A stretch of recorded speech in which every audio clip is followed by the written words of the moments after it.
está em casa, né? Porque faz parte também dessa instituição, como um dos professores, e é gostoso estar aqui, né? Partilhando desse lugar, desse ambiente, dessa visão, no sentido de estar propiciando uma reciclagem, né? Um tempo de reflexão, de aprofundamento em coisas que são tão preciosas para a vida do ministério.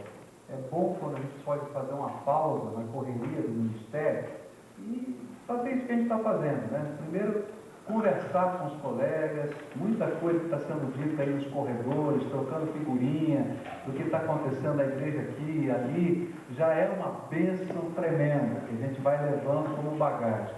E depois também com aqueles que têm ministrado, né?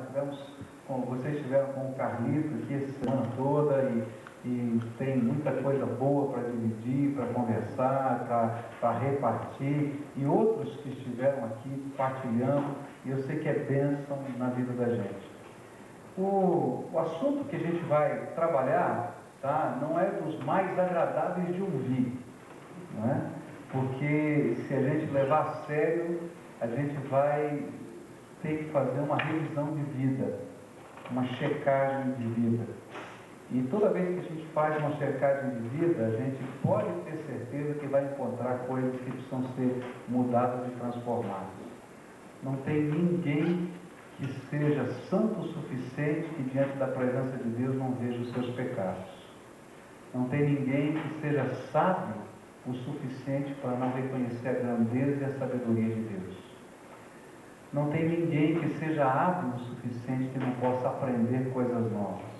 E falar sobre integridade é justamente isso, a gente olhar para a gente mesmo, reconhecer as nossas necessidades, as nossas falhas e tentar crescer e continuar crescendo na graça, na misericórdia e no poder do Senhor. Então esse é o desafio da gente. Falar sobre integridade é falar sobre busca constante, é alguma coisa que a gente está sempre buscando. E há áreas que os irmãos são fortíssimos em termos de integridade, mas há áreas na minha vida e na sua vida em que nós somos tremendamente carentes da misericórdia de Deus, da graça e da transformação do Senhor.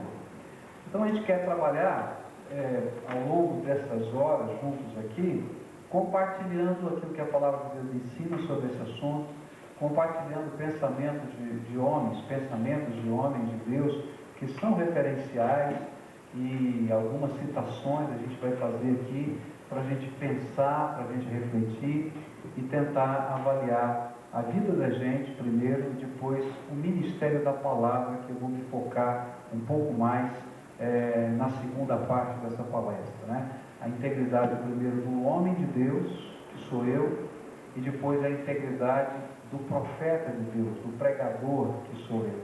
Então a integridade da mensagem que nós temos a transmitir. Então serão as duas abordagens. Tem muitas coisas que a gente podia falar sobre esse tema, mas a gente tem que abordar, delimitar. Então primeiro eu quero olhar para a vida interior, tá? E depois para a vida pública, para a mensagem que a gente tem para pregar. Fala, querido, você quer tocar? Estou vendo esses joelhos aí, não está me entendendo se era atitude de penitência, o que era. Eu queria... Melhorou, ficou bom, hein? Jóia. Eu queria convidar primeiro os irmãos, provavelmente os irmãos que são aqui da cidade talvez tenham mais oportunidade. A semana que vem a nossa igreja vai estar oferecendo um curso para pastores e líderes, ele é aberto para toda a cidade, tá? Chamado Vidas Plenas. Vidas Plenas é um ministério internacional que trabalha na ideia de discipulado e pastoreio de vidas e aconselhamento, tá? E o objetivo é treinar pessoas a desenvolverem discipulado, aconselhamento, não é? E acompanhamento de vidas. Nós vamos ter um seminário voltado para pastores e líderes, que vai funcionar durante o dia, começando na segunda-feira, 1h30 da tarde, na próxima segunda-feira, até às 5h30, e depois terça e quarta-feira, que é o feriado, das 8h30 às 7h30. Então esse às 5h30. Esses são seminários, vamos assim, intensivos para quem já ministra, para quem já discipula, para quem já dá aconselhamento. E nós vamos ter aqui um preletor internacional chamado Michael Wells, que vai estar falando nesses dias, focando em líderes e pastores durante o dia. E um seminário sobre vida plena, então a questão de cura interior, numa abordagem de uma visão sadia, porque tem muita coisa falando sobre cura interior por aí que é complicado, né? Voltado ao público geral todas as noites. Então, eu desafio o irmão a trazer a sua equipe aí de liderança, as pessoas que ministram junto com o irmão, vale a pena. Eu estou pedindo a todos os líderes de célula, a todos os discipuladores da igreja que façam esse trabalho, os pastores nossos vão estar fazendo. E o custo é um custo maravilhoso, é nada, não tem custo nenhum, é gratuito. Nós vamos levantar uma oferta depois que vai ser doada ao Ministério Vidas Plenas. Então tudo que for arrecadado naquela oferta vai ser doado, mas não tem custo nenhum. Você pode convidar inclusive a igreja toda se quiser, tá? Não tem nenhum custo, tanto para a formação de pastores e líderes quanto o aberto para as noites. O objetivo é realmente que a gente possa crescer juntos e ministrar na vida de outras pessoas. Então aí fica um convite para os irmãos. Se você almoçar na igreja, há uma taxa do almoço de R$6, incluindo a sobremesa, o suco e a alimentação. Se não, fizer lanche, sair por aí não tem custo algum. Então vamos lá, integridade. Primeiro, você vai me ajudar aí, né? Então vai para a próxima lâmina. A primeira pergunta é: o que é integridade? Então vamos fazer aqui uma tempestade de ideias aqui. O que é integridade? Vamos lá, rapidinho aqui, vamos acordar. Ser justo, ele está falando. O que mais? Fazer aquilo que é reto diante dos olhos. Ser correto. O que mais? Inteiro. Tá? Completo. O que mais? Coerente. Então vamos lá, vamos ver o que diz aí o dicionário. Dá para me mexer aqui ou estou me enroscando aqui? Tá.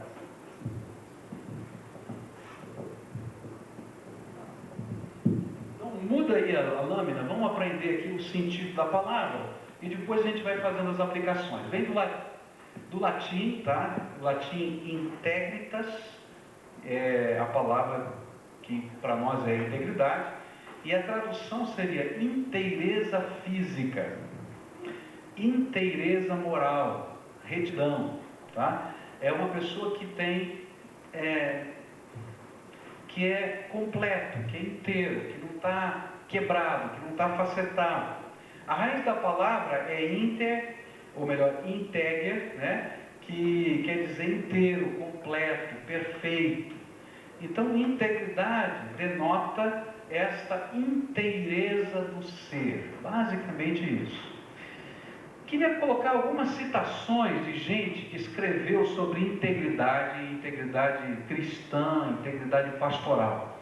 Um dos autores que eu gosto muito de ler é o Warren Wiersbe, é um dos grandes pregadores norte-americanos, pregador expositivo, e ele escreveu o seguinte sobre integridade. Muda a lâmina aí para mim, querido. Aí você pode acompanhar melhor aí. Vai lá, você está atrasado. Isso. A integridade está para o caráter do indivíduo como a saúde está para o corpo e a visão perfeita está para os olhos. O que você entende dessa expressão aqui? Se eu estivesse fazendo a exegese aí, não bíblica, mas desse texto, o que o Wiersbe está dizendo sobre integridade? Indispensável. Indispensável, né? Não tem sentido o olho se não enxerga, né? Corpo sem saúde representa o quê? Morte, sofrimento, né?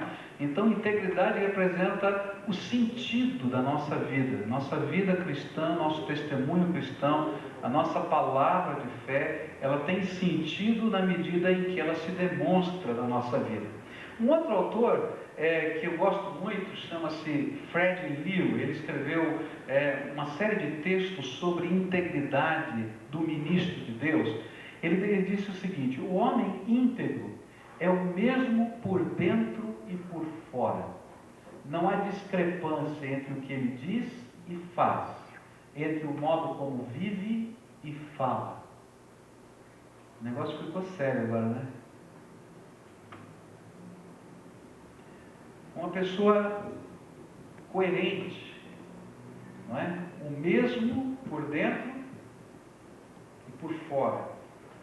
Não tem discrepância entre o que ele diz e faz, entre o modo de viver e falar. Então ele é, falando do pregador agora, ele é a autenticação, a demonstração da mensagem que prega. Eu acho que uma das grandes lutas na nossa vida como ministros de Deus é o fato de nós sermos ao mesmo tempo pessoas individuais que estamos lá na nossa casa, nos nossos contextos de vida, e ao mesmo tempo sermos homens públicos. E quer queira, quer não, nós temos uma imagem pública. E uma imagem que talvez seja mais íntima.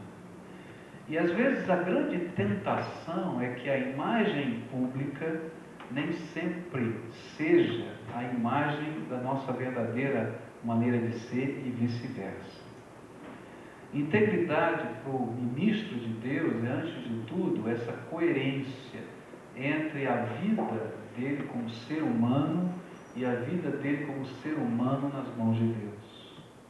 E eu acho que esse é o grande desafio de qualquer servo de Deus. Ele ser a mesma pessoa que ele é na intimidade do seu lar, com seus filhos, com a sua esposa, os seus valores, o seu jeitão, às vezes até descontraído e tal, e ele ser essa pessoa com as suas ovelhas, né? E até no púlpito, ele ser uma pessoa autêntica, né? Nesse sentido, vai caminhar a nossa integridade. A próxima lâmina aqui.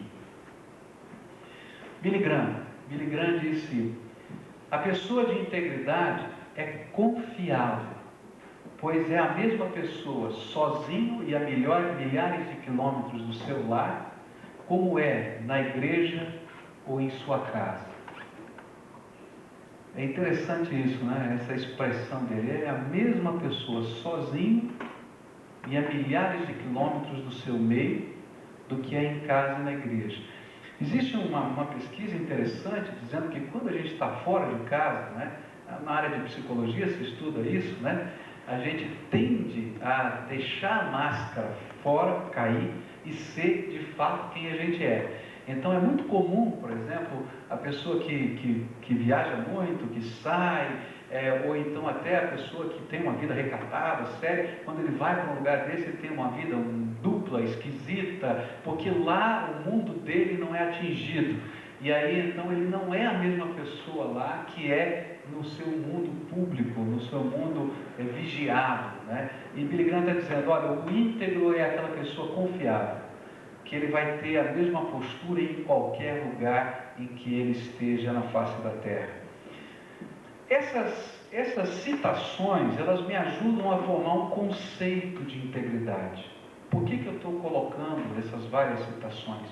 Porque se a gente vai trabalhar a integridade, a gente vai olhar as bases bíblicas, a gente parte de alguns conceitos. A gente já estava dizendo, olha, íntegro é ser reto, é isso, é aquilo, nós já falamos algumas coisas. Então é importante que a gente construa um cenário onde essa integridade que a gente vai estar trabalhando do ponto de vista bíblico, ela possa ser enquadrada, tá? Então a autenticidade é base da nossa integridade. Se eu tivesse construindo um cenário, essa inteireza de caráter, essa inteireza moral tem a ver com uma autenticidade entre aquilo que eu vivo, eu falo, eu penso, eu creio, eu proclamo, eu faço, e aqui, lá longe, na intimidade, ou não na intimidade, assim por diante. Então, quais seriam as bases bíblicas dessa visão de integridade? Eu queria começar com um texto em Mateus, capítulo 6.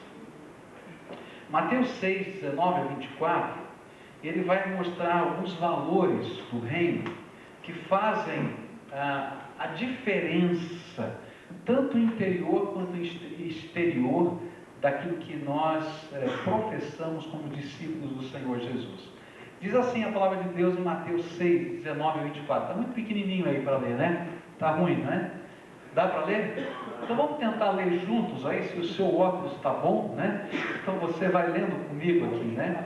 Não ajunteis para vós tesouros na terra, onde a traça e a ferrugem os consomem, e onde os ladrões minam e roubam. Mas ajuntai-vos para vós tesouros no céu, onde nem a traça, nem a ferrugem os consome, e onde os ladrões não minam nem roubam. Porque onde estiver o teu tesouro, aí estará também o teu coração. A candeia do corpo são os olhos, de sorte que se os teus olhos forem bons, todo o teu corpo terá luz.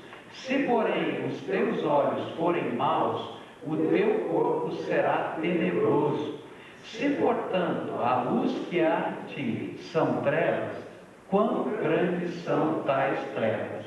Ninguém pode servir a dois senhores, porque ou há de odiar a um e amar ao outro, ou há de dedicar-se a um e desprezar o outro.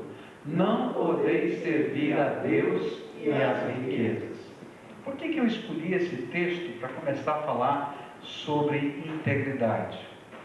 Porque nesse cenário a gente vai descobrir que a integridade faz parte de todos os níveis da nossa vida.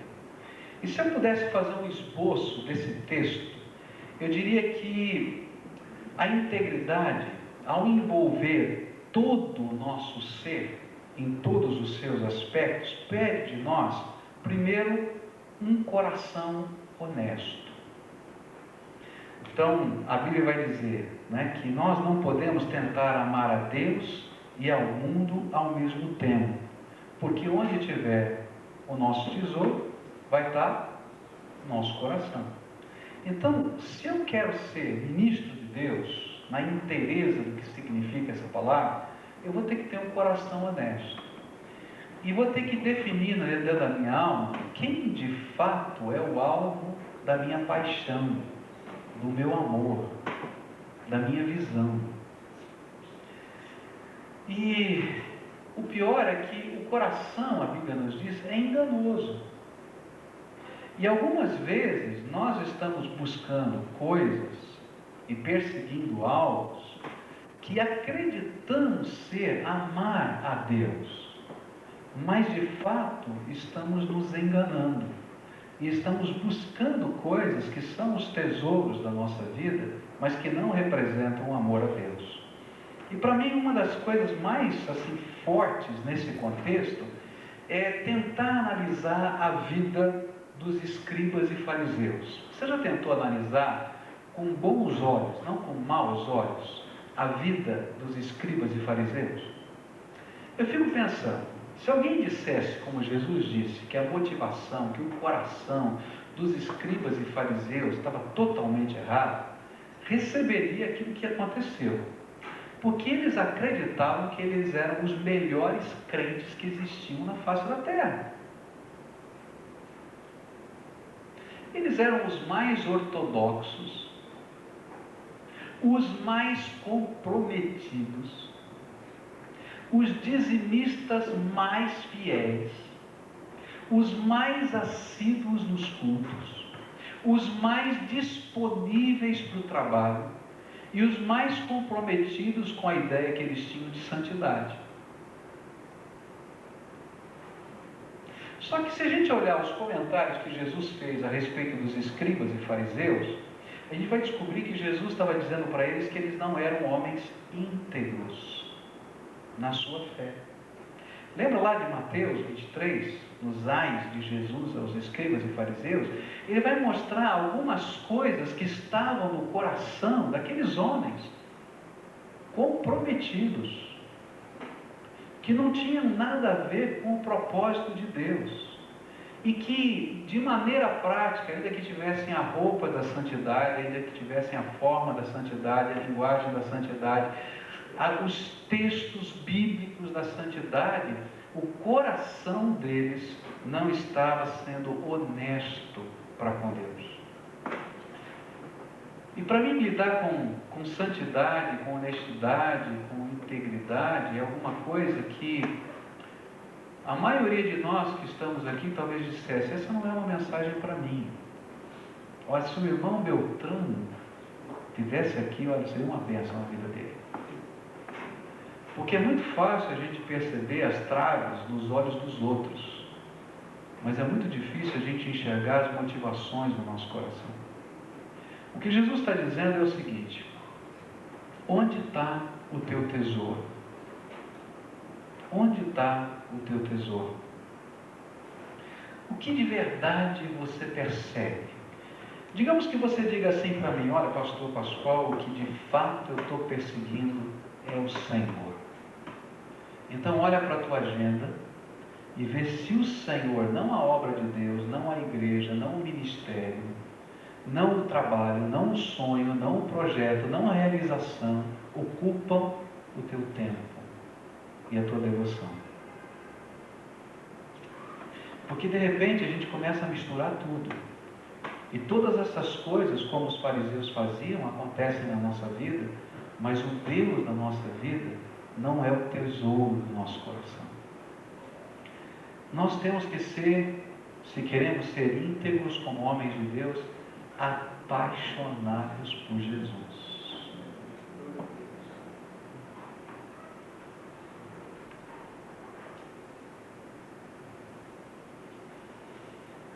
Aquelas pessoas que têm prazer de estar na presença, de sentir o toque, de ser envolvido pela graça.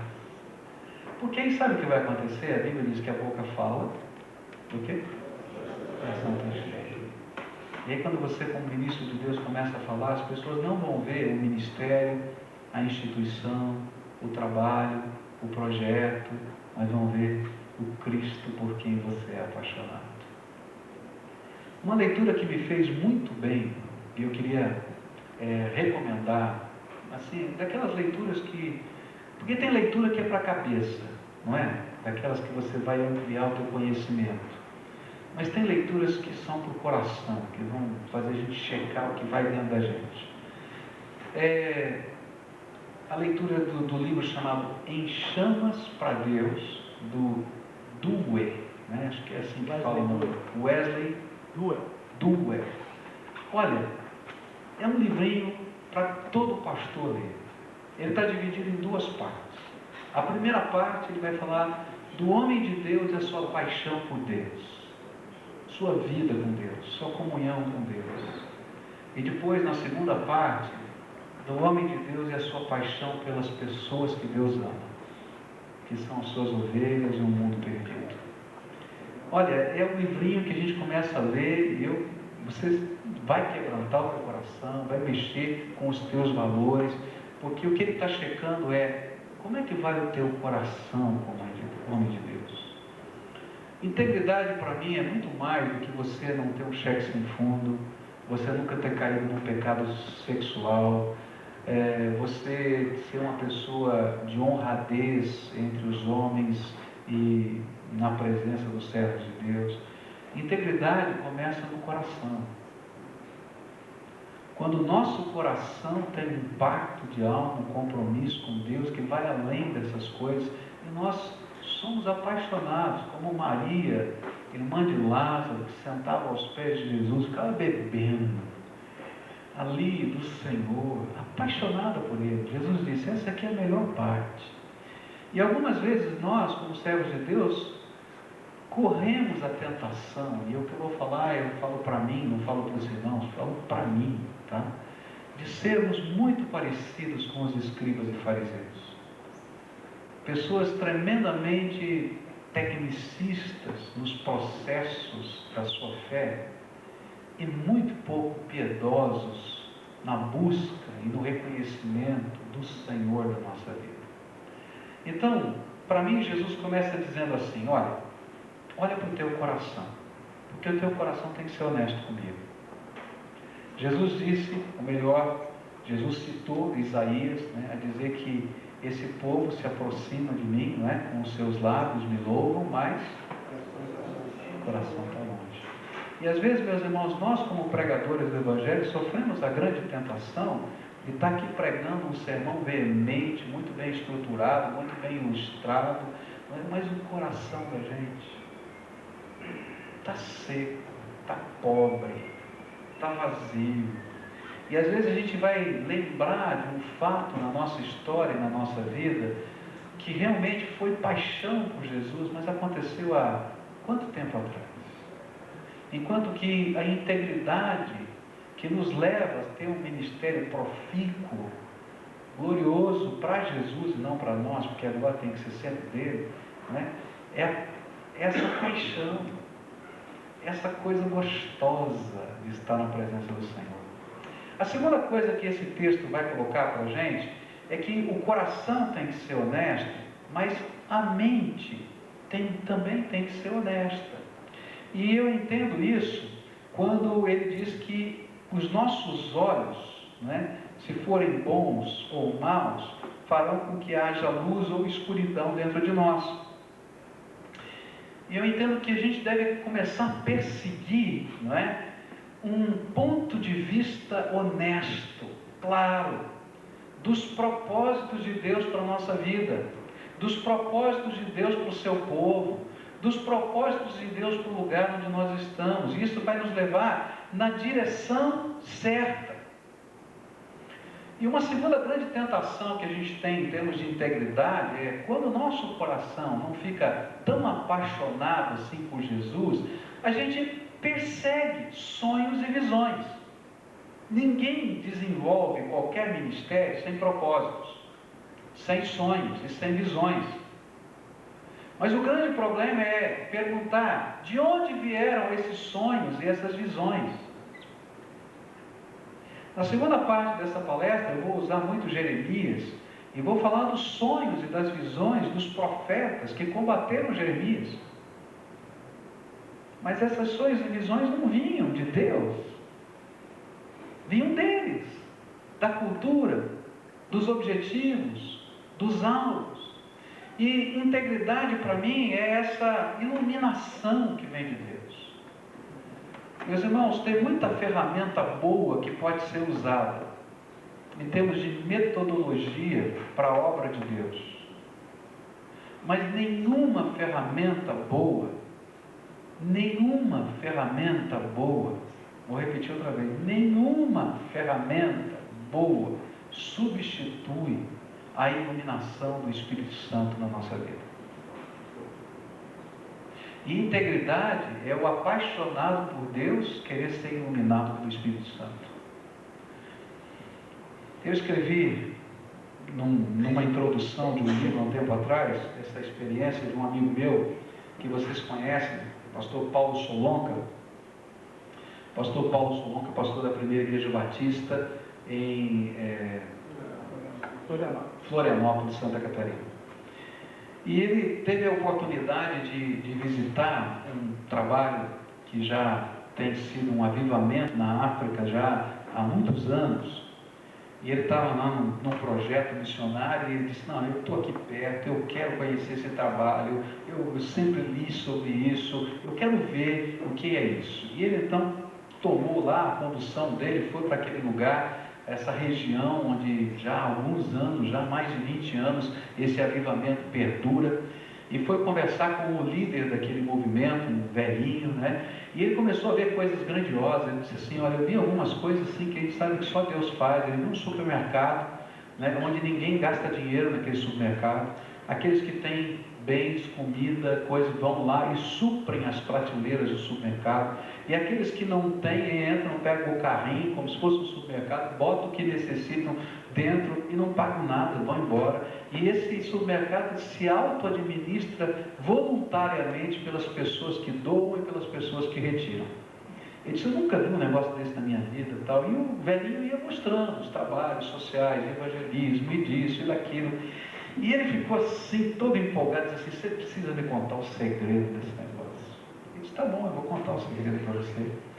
E aí ia passando o dia, e ele ia mostrando outra coisa, tá bom, mas conta para mim, como é que pode, me diz o segredo e tal. E foi o dia inteiro, já estava caindo a tarde, ele tinha que ir embora, ele estava desesperado. Disse, mas o senhor não me falou o segredo. Eu falei, eu vou te dizer o segredo. Pegou um giz, foi a uma cabana dessas de sapé, cobertas por sapé, fez um círculo no chão de terra, debaixo daquela cobertura de sapé, e disse: entra aí dentro.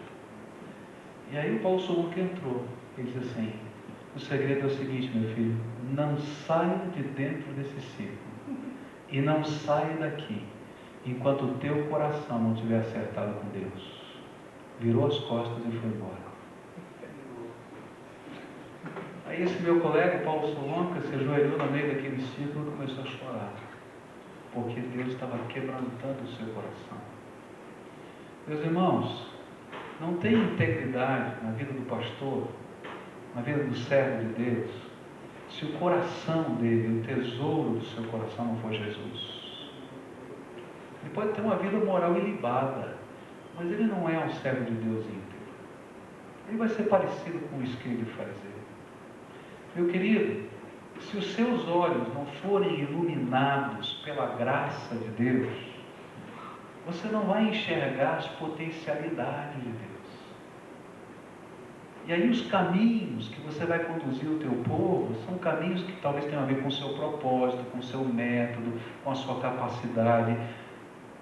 Mas o segredo é Jesus. Eu gosto de pensar nisso, quando a Bíblia fala de olhos bons e olhos maus. Eu posso olhar para o irmão e fazer um juízo de valor, como homem. Dizer: olha, esse aqui é formado na faculdade tal, ele fez o curso Y, ele desenvolveu o ministério em tal lugar, em qual lugar, e assim vai. E eu vou olhar com os olhos humanos a sua vida, o seu ministério, fazer juízos. Mas eu gosto de pensar como Deus olha para a minha vida e como Ele olha para você. Quando Deus olha para mim, Ele não está vendo qual o curso que eu fiz, qual o meu pedigree, qual é o meu currículo vitae. Ele olha para as potencialidades dele na minha vida. Ele sabe que eu sou pecador. Se tem alguém que conhece todos os meus pecados, é o meu Senhor, que sabe todos os meus defeitos, que sabe todas as desgraceiras da minha vida, até aquelas que nem a minha esposa conhece. Ele sabe.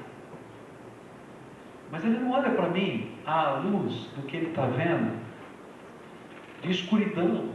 Ele olha para aquilo que Ele vai fazer e diz: eu vou usar essa vida, eu vou tocar com o meu espírito, eu vou consertar, eu vou transformar. E à medida que essa transformação estiver acontecendo, Ele vai ser para a minha glória. Porque se o meu ministério tivesse construído só em cima do meu valor, a glória era minha.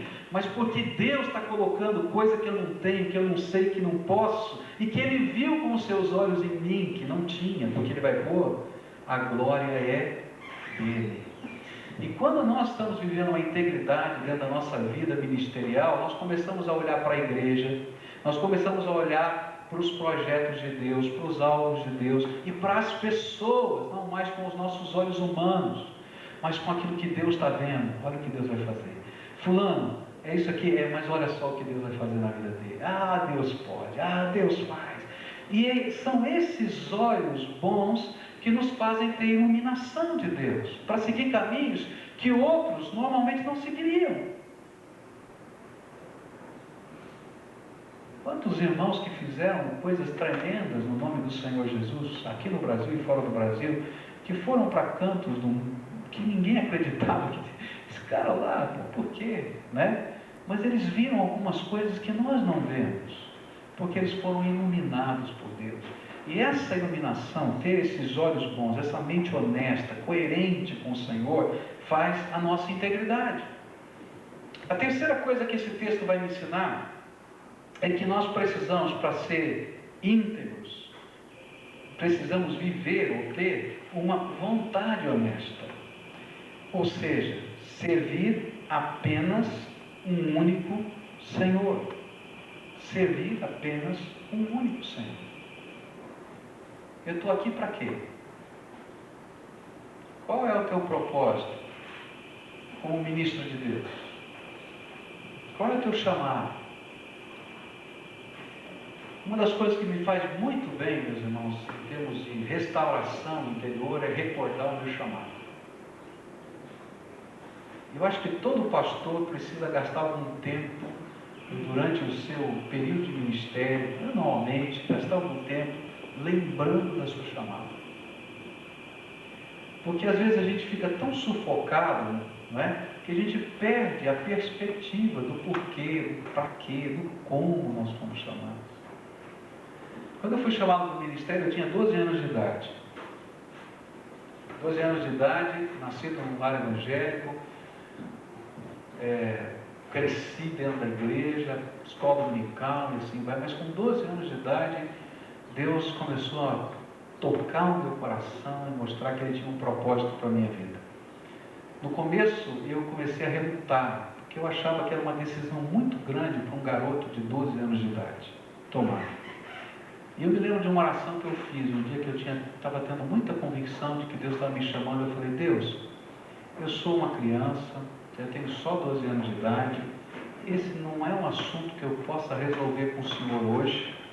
Quando eu crescer, o Senhor fala comigo. E Deus usou Jeremias capítulo 1 naquele dia para falar ao meu coração. Não digas, eu sou uma criança. Deus tem um jeito, né? Tremendos. Porque onde eu quiser que você vai. E eu te constituí o profeta antes de você nascer.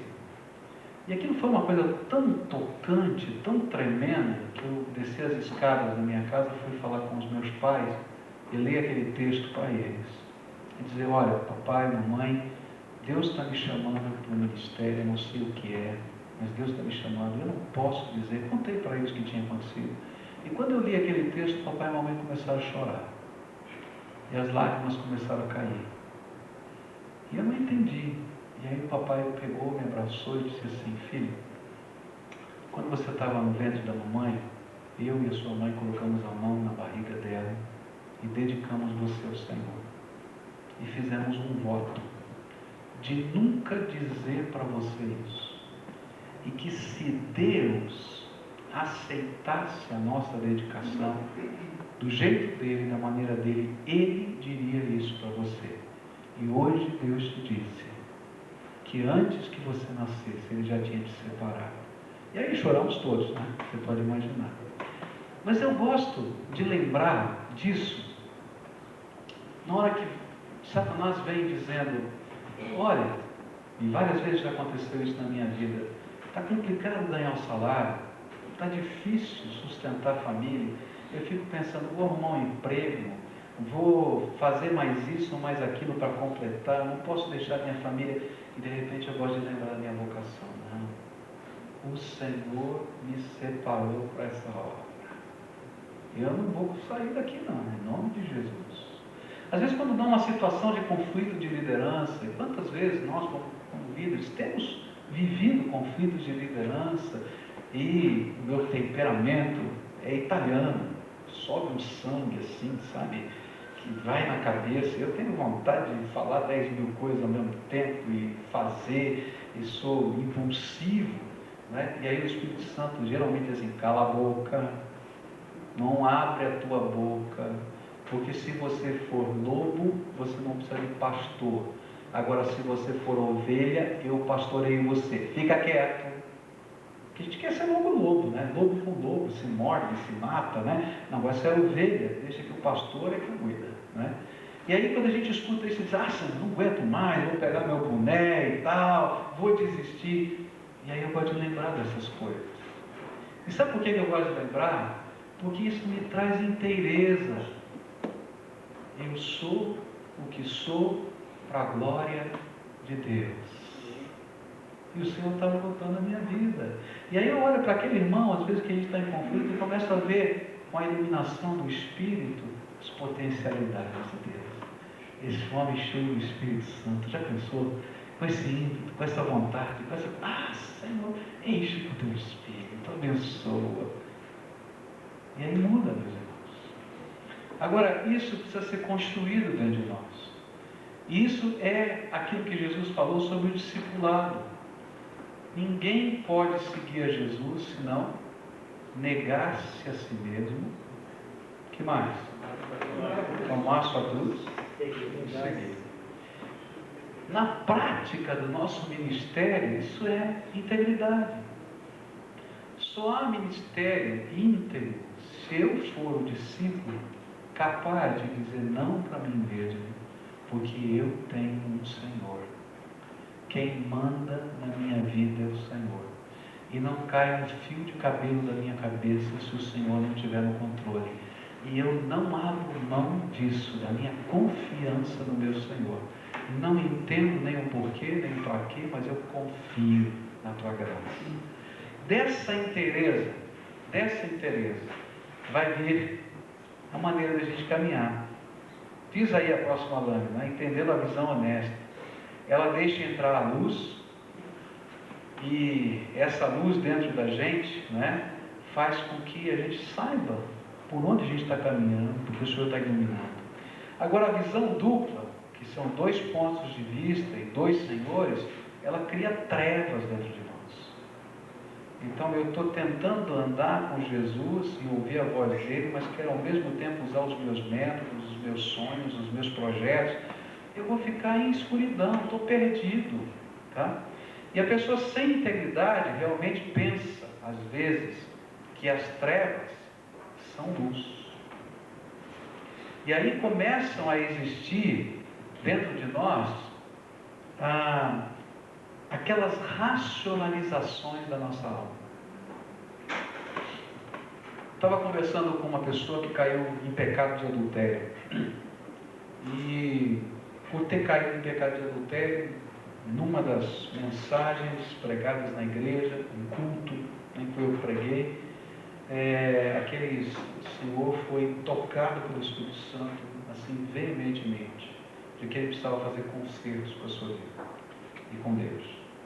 E ele sabia que se ele somente atendesse um apelo, ele não resolveria as situações da vida dele. Então ele saiu do culto, foi à casa de um irmão em Cristo, e um irmão espiritual de confiança, e disse assim: eu vim aqui confessar o meu pecado para você, para que você possa cobrar de mim as mudanças que Deus quer que faça na minha vida. Senão eu vou amanhã me arrepender e vou ser tentado a não fazer.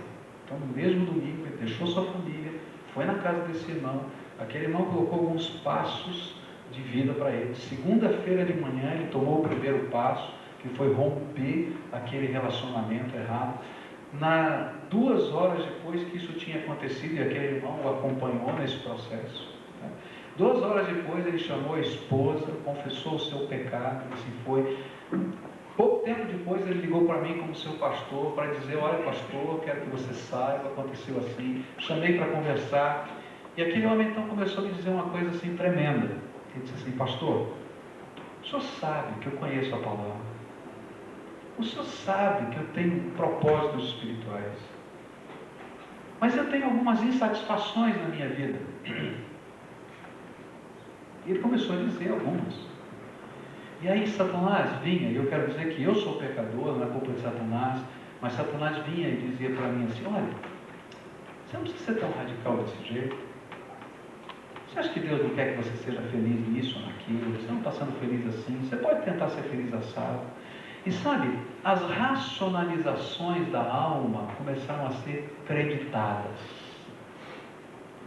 Quando nós temos dois senhores, não tem luz, tem trevas. E sabe, ele disse assim: pastor, sabia que eu acreditava que eu podia viver essa vida dupla e que não tinha problema? E que para mim as trevas pareciam luz. Quantas vezes nós, como ministros de Deus, acreditamos que podemos dar uma flexibilizada nos valores do reino para nós mesmos? Integridade é quando a gente tem